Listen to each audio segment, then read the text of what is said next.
Flat কাণ্ডে British মন্ত্রিত্ব হারাতে পারেন শেখ হাসিনার ভাগ্নি টিউলিপ, করতে পারেন পদত্যাগও, টাইমসের চাঞ্চল্যকর রিপোর্ট। লন্ডনের হাসপাতালে বেগম জিয়ার স্বাস্থ্য পরীক্ষা, সেবা করছেন পরিবারের সদস্যরাও। এয়ার অ্যাম্বুলেন্স পাঠানোয় কাতারের আমিরের প্রতি কৃতজ্ঞতা তারেক রহমানের। পতিত সরকারের ছাপাখানার দোসরদের কারণে পাঠ্যপুস্তক পেতে দেরি, এনসিটিভি চেয়ারম্যানের অভিযোগ। কাগজ সংকটের কথা বলছেন অভিযুক্তরা। আন্তর্জাতিক ক্রিকেট থেকে অবসরের ঘোষণা তামিম ইকবালের, ফেসবুকে আবেগ ঘন স্ট্যাটাস।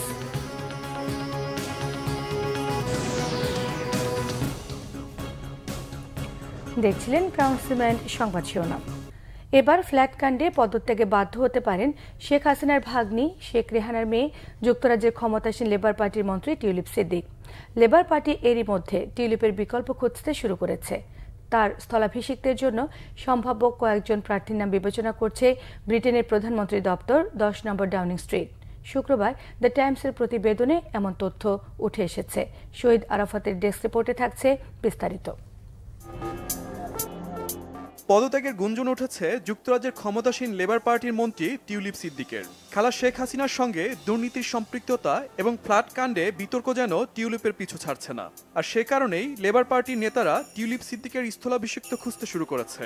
দ্য টাইমসের প্রতিবেদনে বলা হয়, প্রধানমন্ত্রী স্যার কিয়ার স্টারমারের জ্যেষ্ঠ সহযোগীরা বলছেন, টিউলিপ সিদ্দিক পদত্যাগ করতে বাধ্য হলে তার স্থলাভিষিক্ত হিসেবে বিবেচনা করা হতে পারে যুক্তরাজ্যের অ্যাটর্নি জেনারেল লুসি রিগ্রি, অর্থনীতিবিদ টরিস্টেন বেল কিংবা প্রযুক্তি বিষয়ক মন্ত্রী পার্লামেন্টারি প্রাইভেট সেক্রেটারি কালাম আন্ডারসনের মতো ব্যক্তিদের। বাংলাদেশের রূপপুর পারমাণবিক বিদ্যুৎ কেন্দ্র ইস্যুতে টাকা আত্মসাতের সহায়তা, বিনামূল্যে শেখ হাসিনার ঘনিষ্ঠজনদের কাছ থেকে ফ্ল্যাট উপহার নেওয়ার অভিযোগে গেল কয়েকদিন ধরেই আলোচনার কেন্দ্রে রয়েছেন টিউলিপ সিদ্দিক। অভিযোগ উঠেছে, এই বিষয়গুলো আওয়ামী লীগের প্রতি তার সমর্থন থাকার বিষয়টি প্রমাণ করে। এরই মধ্যে পারমাণবিক বিদ্যুৎ কেন্দ্র নির্মাণ চুক্তিতে দুর্নীতির অভিযোগে তার বিরুদ্ধে তদন্ত চালাচ্ছে দুর্নীতি দমন কমিশন। টিউলিপের বিরুদ্ধে এ ধরনের অভিযোগ থাকায় গেল সপ্তাহে টিউলিপের পদে সম্ভাব্য বিকল্প কয়েকজনের নাম বাছাই করে দেশটির প্রধানমন্ত্রীর দপ্তর, 10 নম্বর ডাউনিং স্ট্রিট। যদিও এসব অভিযোগের সত্যতা যাচাই করতে টিউলিপ যুক্তরাজ্যের প্রধানমন্ত্রীর নীতি নৈতিকতা সম্পর্কিত কর্তৃপক্ষের প্রতি আহ্বান জানিয়েছেন। এর আগে যুক্তরাজ্যের প্রধানমন্ত্রী স্টারমার বলেছিলেন, টিউলিপের ওপর তার পূর্ণ আস্থা রয়েছে। এদিকে ক্ষমতাসীন লেবার পার্টির একটি সূত্র বলছে, অভিযোগ তদন্তের ব্যাপারে টিউলিপের আহ্বান ইঙ্গিত দেয় যে তিনি দায় নিয়ে পদত্যাগ করতে ইচ্ছুক। বিশ্লেষকরা বলছেন, টিউলিপের ওই ফ্ল্যাট পাওয়া বা অন্য কোনো সম্পত্তি অর্জনের সঙ্গে আওয়ামী লীগের সংশ্লিষ্টতার কারণে টিউলিপ সিদ্দিকের পদত্যাগের সম্ভাবনা উড়িয়ে দেওয়া যাচ্ছে না। যুক্তরাজ্যের প্রধানমন্ত্রীর সহযোগীদের টিউলিপের বিকল্প খোঁজার বিষয়টি তা আরও জোরালো করে। Shahid Arafat, Bangla vision, news desk. BNP chairperson Begum Khaleda জিয়ার চিকিৎসা চলছে লন্ডনের শীর্ষ স্বাস্থ্য পরামর্শদাতা প্যাট্রিক কেনেডির নেতৃত্বে। বেগম জিয়ার ব্যক্তিগত চিকিৎসক এবং বিএনপি স্থায়ী কমিটির সদস্য ডাক্তার AJM জাহিদ হোসেন জানিয়েছেন, বেগম খালেদা জিয়ার স্বাস্থ্য পরীক্ষার কিছু রিপোর্ট পাওয়া গেছে। সব রিপোর্ট পেতে আরও 2-1 দিন সময় লাগবে। লন্ডন থেকে আরও জানাচ্ছেন আমাদের যুক্তরাজ্য প্রতিনিধি মোহাম্মদ আব্দুল হান্নান। 8 জানুয়ারি থেকে মার্লিবনের লন্ডন ক্লিনিকে বেগম জিয়ার চিকিৎসা চলছে। এরই মধ্যে বেগম খালেদা জিয়ার বেশ কিছু পরীক্ষা নিরীক্ষা হয়েছে, যেগুলোর ফলাফল আসবে 2-1 দিনের মধ্যে। ফাইনাল চিকিৎসাটা, কারণ 2 দিনের পরীক্ষা নিরীক্ষা করে ওনারা ফাইনাল রিপোর্টটা কালকে আপনাদের কাছে আমরা পৌঁছাইতে পারবো। আর এই মুহূর্তে ওনার ছেলের বউ, ওনার এই নাতিনরা তারা সাথে আছেন এবং তারা কন্টিনিউয়াসলি বাসার থেকেও ডক্টর জুবাইদা উনি খাবার পাঠাচ্ছেন এবং উনি নিচে তদারকি করছেন। ওনারা চিকিৎসার নেতৃত্ব দেয়া প্যাট্রিক কেনেডি লিভার রোগ, লিভার ফাংশন পরীক্ষা, ভাইরাল হেপাটাইটিস, ফ্যাটি লিভার বিশেষজ্ঞ। অধ্যাপক কেনেডি 2009 সাল থেকে বার্ডস এবং দ্য লন্ডন স্কুল অফ মেডিসিনের সিনিয়র লেকচারার হিসেবে নিযুক্ত। প্রিমিয়ারশিপ ফুটবল ক্লাব ও দেশি বিদেশি গুরুত্বপূর্ণ ক্রীড়াবিদের লিভারের রোগের চিকিৎসাও করেন তিনি। Professor Kennedy British viral hepatitis গ্রুপের বর্তমান চেয়ারম্যান এবং British association for the study of the liver HBV স্পেশালের সাবেক প্রধান। আমাদের বাংলাদেশেরও যারা ট্রিটমেন্ট করেছেন এই ডক্টর কেনেডি, তাদেরকেও প্রেস করেছেন ডক্টর জাহিদকে এবং তার টিমকে, যে তারা খুব ভালোই করেছেন। এরই মধ্যে বেগম জিয়ার বেশ কিছু পরীক্ষা নিরীক্ষা শুরু হয়েছে। এছাড়া দীর্ঘদিন পর ছেলে তারেক রহমান, পুত্রবধূ ডাক্তার জুবাইদা রহমান সেবা করার সুযোগ পেয়েছেন মায়ের। ফেসিস শেখ হাসিনা জানেন এত বাধা সৃষ্টি করেছিল, ওনাকে বন্দি করে রাখেছিল, কিন্তু ওনাকে এই চিকিৎসা করার জন্য দেয় নাই। তবু আশা করা যায় ইনশাআল্লাহ আমাদের দোয়া বিশ্বাস উনি সুস্থ হইয়া দেশে যাবেন। সুস্থ হওয়ার ব্যাপারে 99% আমরা শিওর আছি। তাই জন্য সুস্থ হইয়া বাংলাদেশ আরবার আমরা সবর গেছে যাইতে পারবা ওখানে লাগি। ৭৯ বছর বয়সী খালেদা জিয়া লিভার সিরোসিস, হৃদরোগ, কিডনি সহ নানা স্বাস্থ্য জটিলতায় দীর্ঘদিন ভুগছেন। বিগত সরকারের আমলে নানা কারণে বেগম খালেদা জিয়া শারীরিকভাবে যেমন অসুস্থ ছিলেন, বিপর্যস্ত হয়ে পড়েছিলেন মানসিকভাবেও। তবে দীর্ঘ প্রতীক্ষার পর তারেক রহমান ও তার পরিবারের সান্নিধ্যে এসে মানসিকভাবে অনেকটাই উচ্ছ্বসিত। অনেকেই মনে করেন তার এই উচ্ছ্বসিত অবস্থা চিকিৎসা ক্ষেত্রেও শক্তি যোগাবে। মোহাম্মদ আব্দুল হান্নান, বাংলা ভিশন, যুক্তরাজ্য। উন্নত চিকিৎসার জন্য বিএনপি চেয়ারপারসন বেগম খালেদা জিয়াকে লন্ডন সফরে এয়ার অ্যাম্বুলেন্স পাঠানোর জন্য কাতারের আমিরের প্রতি কৃতজ্ঞতা প্রকাশ করেছেন বিএনপির ভারপ্রাপ্ত চেয়ারপারসন তারেক রহমান। ফেসবুকে নিজের ভেরিফাইড পেজে বাংলাদেশের ৩বারের প্রধানমন্ত্রী এবং তার মাকে লন্ডনে নেয়ার জন্য কাতারের আমির Sheikh Tamim bin Hamad bin Khalifa Al Thani যে সহযোগিতা করেছেন সেজন্য পরিবার ও বাংলাদেশের জনগণের পক্ষ থেকে তাকে আন্তরিক ধন্যবাদ জানিয়েছেন তিনি। ভবিষ্যতে কাতারের সঙ্গে বাংলাদেশের দীর্ঘস্থায়ী এবং বহুমুখী সম্পর্ক গড়ে তোলার আশা ব্যক্ত করেন বিএনপির ভারপ্রাপ্ত চেয়ারম্যান।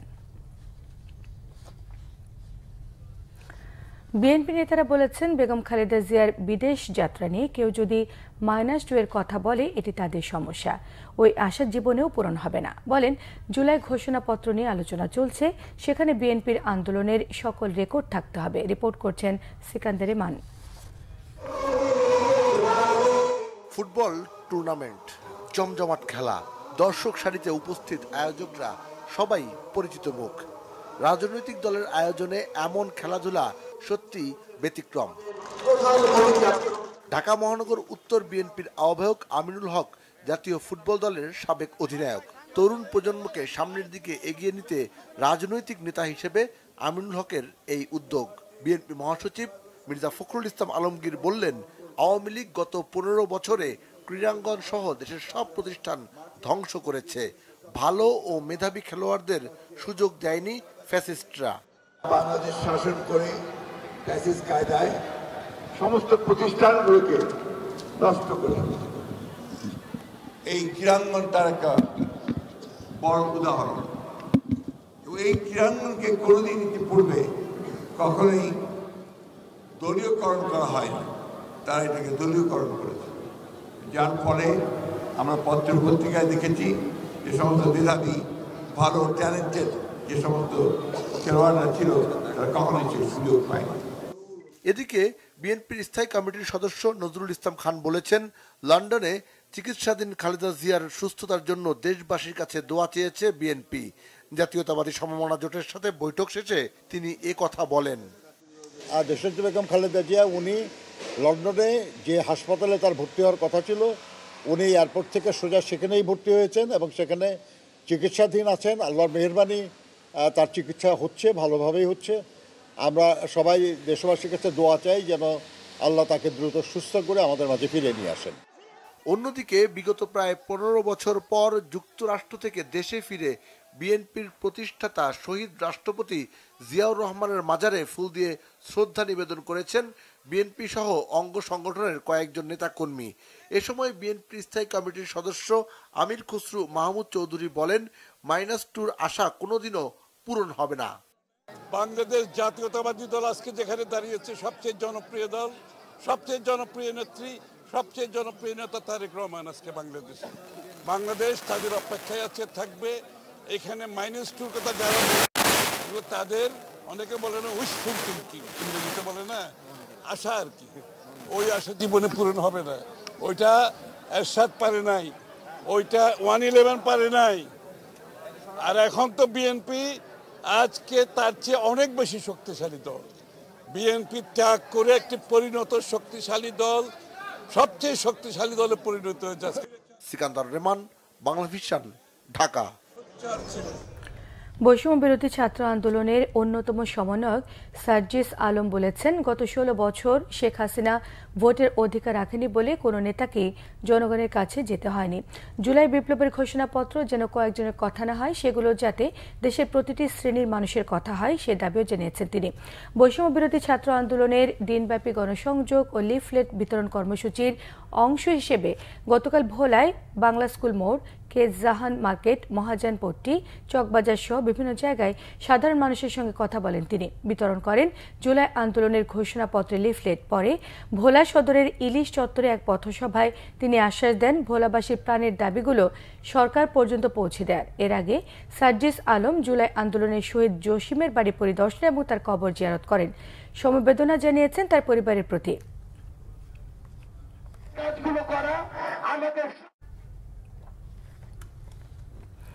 ছাপাখানায় ঘাপটি মেরে থাকা পতিত সরকারের দোসরদের কারণেই পাঠ্যপুস্তক পেতে দেরি হচ্ছে বলে অভিযোগ করেছেন এনসিটিভির চেয়ারম্যান। তবে অভিযুক্ত ছাপাখানার মালিকরা বলছেন, দেরিতে কাজ দেয়া আর কাগজ সংকটের কারণেই এই বিলম্ব। বিস্তারিত জানাচ্ছেন মামুন আব্দুল্লাহ।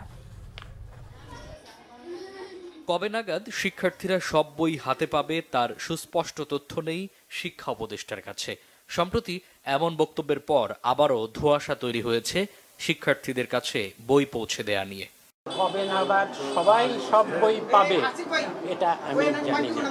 এনসিটিভির তথ্য মতে নতুন শিক্ষাবর্ষে 4 কোটির মতো শিক্ষার্থীর জন্য প্রাথমিক ও মাধ্যমিকে বিনামূল্যে বিতরণের জন্য 40 কোটিরও বেশি বই ছাপানো হচ্ছে। তবে সোমবার পর্যন্ত শিক্ষার্থীদের হাতে পৌঁছেছে মাত্র 11 কোটি বই, বাকি 29 কোটি। এনসিটিভির চেয়ারম্যান বলছেন, এবার শতভাগ দেশীয় ছাপাখানায় মুদ্রণ, প্রিন্টিং ও প্রকাশনার কাজ চলছে। বেশিরভাগ প্রতিষ্ঠানই আন্তরিক হলেও এনসিটিভিকে বিপদে ফেলতে কিছু প্রতিষ্ঠান নানা অজুহাত দেখাচ্ছে বলে অভিযোগ তার। তাদের মধ্যে বিভিন্ন পতিত সরকারের মানে লোকজনও তো আছে। তারা হয়তো এরকম চেষ্টা করছে যে সরকার একটা বেকায়দায় পড়লে তাহলে এটা রাজনৈতিকভাবে একটা ফায়দা তারা নিতে পারবে, ভাবমূর্তি ক্ষুণ্ণ হবে অন্তর্বর্তীকালীন সরকার। তাদের সমস্ত দাবি মেনে নেওয়া হয়েছে। তাদের কাগজের ব্যাপারে সরকার সহযোগিতা করছে। প্রিন্টাররা যদি কোনো গাফিলতির পরিচয় দেন তাহলে প্রিন্টারদের বিরুদ্ধে যে আমাদের এই জুলাই বিপ্লবের সমন্বয়কারী বা এরা যে সোচ্চার হবে না তা কিন্তু বলা যায় না। এবার অভিযুক্ত প্রতিষ্ঠানে বাংলা ভিশনের টিম। রাজধানীর মাতোয়াইলে অবস্থিত বেশিরভাগ ছাপাখানা। সরজমিনে দেখা যায় বেশ ধীর গতিতে চলছে সরকারি অফসেট ছাপাখানার কাজ। প্রতিষ্ঠানটির মালিক জানালেন কাগজ স্বল্পতার কথা। আমাদের যে বইয়ের যে কারেকশনগুলি এটা একটু লেট হয়েছে। তারপরে আমাদের কাজের গতি, আমরা 24 আওয়ার ডিউটি করে আমাদের বইটা জাতীয় স্বার্থের কারণে আমরা বইটা তুলে দিতে চাই বাচ্চাদের হাতে। তবে পুরোদমে কাজ এগিয়ে চলছে মোল্লা ছাপাখানায়। ম্যানেজারের দাবি, সময় মতো কাজ বুঝিয়ে না দেয়াতেই পিছিয়ে পড়তে হয়েছে তাদের। এবছর টেন্ডার প্রক্রিয়া শেষ হয়েছে ডিসেম্বরের 5 তারিখে। আমাদেরকে কাজ দিচ্ছে আপনার ডিসেম্বরের 12 তারিখের পরে আর কি। এই সময় দেখা গেছে আমাদের কাজ শেষ করে আমরা বিলের প্রক্রিয়াটা শুরু করতাম, আর এবছর আমরা মাত্র কাজ শুরু করলাম আর কি। 2024-এর অগাস্টে রাজনৈতিক পট পরিবর্তনের পর পুরনো শিক্ষাক্রমে 441টি পাঠ্য বই পরিমার্জন করা হয়েছে। মামুন আব্দুল্লাহ, বাংলা ভিশন, ঢাকা। অর্থ বছরে মাঝ পথে এসে শতাধিক পণ্য এবং সেবার উপর নতুন করে ভ্যাট এবং সম্পূরক শুল্ক বাড়ানোর সিদ্ধান্তকে আত্মঘাতী বলছেন ব্যবসায়ী এবং উদ্যোক্তারা। অর্থনীতি বিশ্লেষকরাও বলছেন, উচ্চ মূল্যস্ফীতির দুঃসময়ে নতুন করে শুল্ক ভ্যাট বাড়ানোয় খাদ্য বহির্ভূত মূল্যস্ফীতি বাড়বে। আরও জানাচ্ছেন জিয়াউল হক সবুজ। বছরের একেবারে শুরুতেই নতুন করে শুল্ক ও কর বাড়ানোর ঘোষণা দিয়েছে অন্তর্বর্তী সরকার। বৃহস্পতিবার 2টি অধ্যাদেশের মাধ্যমে শতাধিক পণ্যের ভ্যাট ও শুল্ক প্রায় দ্বিগুণ করার সিদ্ধান্ত দিয়েছে জাতীয় রাজস্ব বোর্ড এনবিআর। এর ফলে হোটেল রেস্তোরাঁয় খেতে 10% ভ্যাট বৃদ্ধির পাশাপাশি পোশাক কেনা, এলপি গ্যাস, মিষ্টি ও টিস্যু সহ বিভিন্ন পণ্যের ভ্যাট হয়েছে দ্বিগুণ। শুধু উচ্চবিত্ত নয়, শুল্ক বৃদ্ধির মাসুল গুনতে হবে মোবাইলে কথা বলা সব শ্রেণী পেশার মানুষকেই। কোনো আলোচনা ছাড়াই IMF এর পরামর্শে নতুন করে ভ্যাট ও শুল্ক আরোপের সিদ্ধান্ত ভালো চোখে দেখছেন না ব্যবসায়ীরা। এইরকম কোনো আলোচনা ছাড়া যখন সরকার ভ্যাটটা জনসাধারণের উপর বা ভোক্তাদের উপর চাপিয়ে দিয়েছেন, ভোক্তারা কিন্তু এসে আমাদেরকেই এইটা নিয়ে প্রশ্ন করবেন বা আমাদের সাথে একটা ভোক্তাদের একটা দ্বন্দ্বের সৃষ্টি হবে। কেবল আমরা একটা স্বস্তির দিকে আমরা যাচ্ছিলাম, তার মধ্যে আমার মনে হচ্ছে যে এটা একটা কোনো চক্রান্ত হতে পারে, কারণ আবার দেশকে অস্থির করার জন্য এই ভ্যাটের বোঝাটা চাপিয়ে দিয়েছে। এটা কিন্তু আমাদের ব্যবসায়ী না, এই ব্যবসায়ীদের মাধ্যমে যারা ভোক্তা আছে দেশের যত জনসাধারণ আছে তারা কিন্তু এটার মানে সুফল না, এটা কুফলটা এসে এই ব্যবসায়ীদের উপর প্রভাব বিস্তার করবে, যেটা সরকারকে এই বিষয়টা সরকারকে সামাল দিতে হবে। নতুন কর বৃদ্ধির সিদ্ধান্তে মিশ্র প্রতিক্রিয়া অর্থনীতি বিশ্লেষকদের। কিছু পণ্য ও সেবায় কর বৃদ্ধি যৌক্তিক মনে করলেও তা মূল্যস্ফীতিকে উস্কে দিতে পারে এমন শঙ্কা তাদের। এমন কিছু আইটেমে সাপ্লিমেন্টারি ডিউটি বাড়ানো হয়েছে যেগুলো আসলে অনেক বেশি সাধারণ মানুষ ব্যবহার করে থাকে, বিশেষ করে মোবাইল ফোন, ব্রডব্যান্ড বা ইন্টারনেট বা টেলিফোন সার্ভিস যেগুলো। এটি আমার ধারণা যে এগুলোর পিছনে সাধারণ মানুষের একটা বড় ব্যয় যায়, তো সেই ব্যয়টি উল্লেখযোগ্য অংশ বাড়বে। তবে এটাও ঠিক, যেহেতু একটা উচ্চ মূল্যস্ফীতির সময়ের ভিতরে রয়েছে আমরা, সুতরাং এই যতটুকুই নতুন করে এই মূল্যস্ফীতির অভিঘাত ঘটুক, সেটা সামগ্রিক মূল্যস্ফীতিতে সেটা এক ধরনের নেতিবাচক সংযোজন হবে, যেটা মোটেই আসলে এই মুহূর্তের জন্য হয়তো প্রত্যাশিত ছিল না। রাজস্ব আহরণের সহজ চিন্তা থেকে নিম্ন আয়ের মানুষের উপর করের বোঝা না বাড়িয়ে করের আওতা বাড়ানো এবং কর ফাঁকি রোধে নজরদারির তাগিদ বিশ্লেষকদের। অন্যান্য ডিউটির কিছু রেশনালাইজেশন। জিয়াউল হক সবুজ, বাংলা ভিশন, ঢাকা। ক্রিকেট প্রসঙ্গ। আন্তর্জাতিক ক্রিকেট থেকে অবসর নিলেন তামিম ইকবাল। ফেসবুক পোস্টে এই ঘোষণা দেন তিনি। সামাজিক যোগাযোগ মাধ্যমে দেওয়া স্ট্যাটাসে তামিম জানান, আন্তর্জাতিক ক্রিকেট থেকে দূরে আছেন অনেকদিন ধরেই, সেই দূরত্ব আর খুঁজবে না। আন্তর্জাতিক ক্রিকেটে তার অধ্যায় শেষ। অনেকদিন ধরেই এটি নিয়ে ভাবছিলেন তিনি।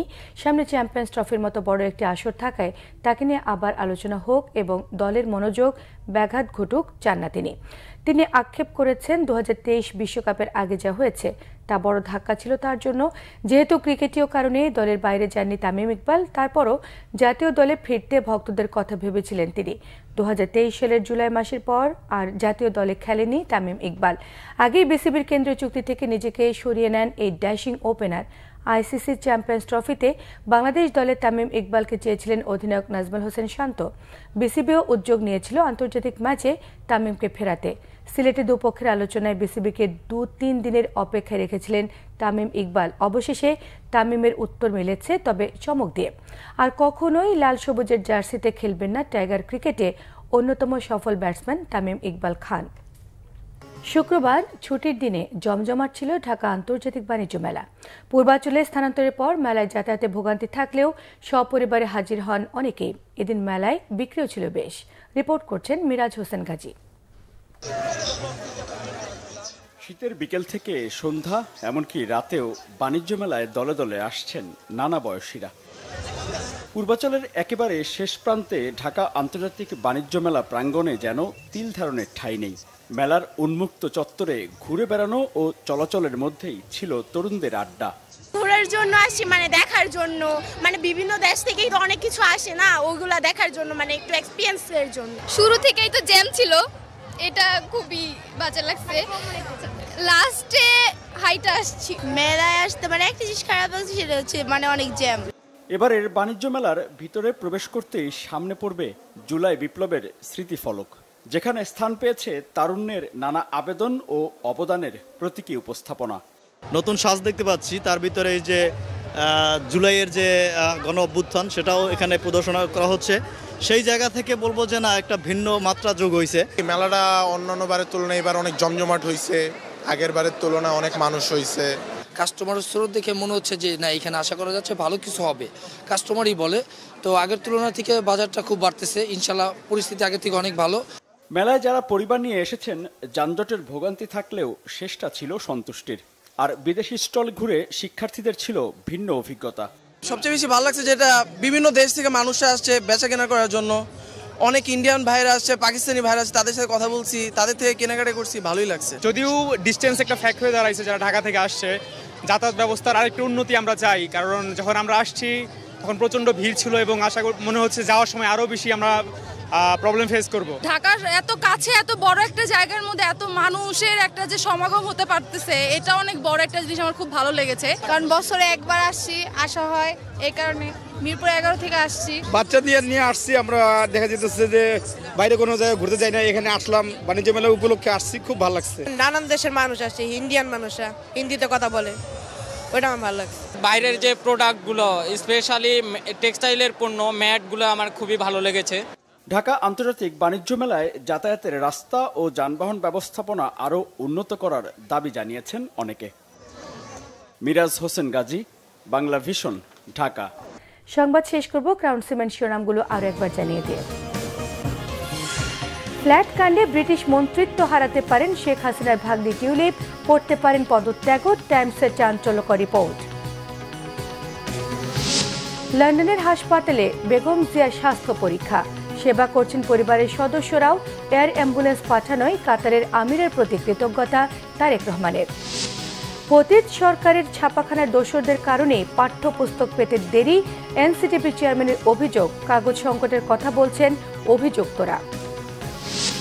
আন্তর্জাতিক ক্রিকেট থেকে অবসরের ঘোষণা তামিম ইকবালের, ফেসবুকে আবেগ ঘন স্ট্যাটাস।